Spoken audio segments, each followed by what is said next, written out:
آج اگر آپ نے کسی شریعت کے حرام کردہ چیز کو حلال کہہ دیا اور حلال جو شریعت میں اس کو حرام کہہ دیا تو صرف گنہگار نہیں، کافر ہو جاؤ گے، اسلام سے نکل جاؤ گے۔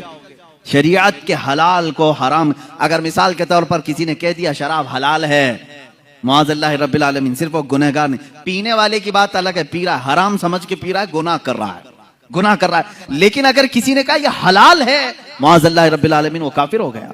نماز کو اگر کسی نے کہہ دیا یہ حرام ہے، نعوذ باللہ من ذالک، وہ اسلام سے خارج ہو گیا۔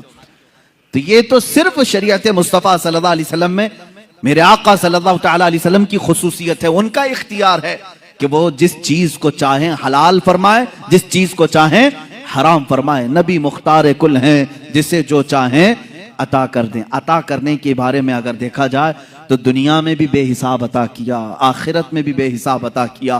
صحابہ کا تو یہ عقیدہ تھا میرے عزیزو، دنیا میں کوئی اپنی طاقت سے کچھ نہ کچھ چیزیں عطا کر سکتا ہے، لیکن صحابہ نے حضور سے مانگا تو کون سی چیزیں مانگی؟ سیدھے جنت مانگا ہے، سیدھے جنت مانگا ہے۔ اب مجھے یہ بتاؤ، جو دنیا میں جنت تقسیم کر سکتا ہے، کیا وہ اپنی قبر انور سے ہم کو رزق تقسیم نہیں کر سکتا؟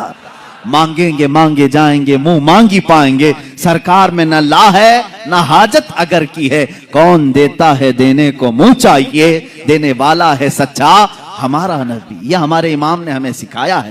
جو رسول دنیا میں یہ کہہ دے ابو بکر فی الجنہ، عمر فی الجنہ، عثمان فی الجنہ، علی فی الجنہ، طلحہ فی الجنہ، زبیر فی الجنہ، سعد فی الجنہ، ابو عبیدہ فی الجنہ، سعید فی الجنہ، زید فی الجنہ، رضوان اللہ تعالی علیہ مجمعین، یہ 10 لوگوں کے نام گنائے میرے آقا صلی اللہ تعالی علیہ وسلم اور کہا یہ جنت میں ہے، یہ جنت میں ہے، یہ جنت میں ہے۔ مجھے بتاؤ، جنت کسی گھر کا نام ہے جو دنیا میں جس کی ٹکٹ کوئی بھی بانٹے؟ آپ میں سے ہے کسی کو اختیار؟ یہ صرف وہی تقسیم کر سکتا ہے جسے اللہ نے اختیار دیا ہے۔ تم جسے چاہو جنت دے دو، اور جس سے رسول منہ پھیر لے اس کے لیے دوزخ ہے۔ ہم جنت کس کو مانتے ہیں؟ جو رسول کے در سے ہی ملے۔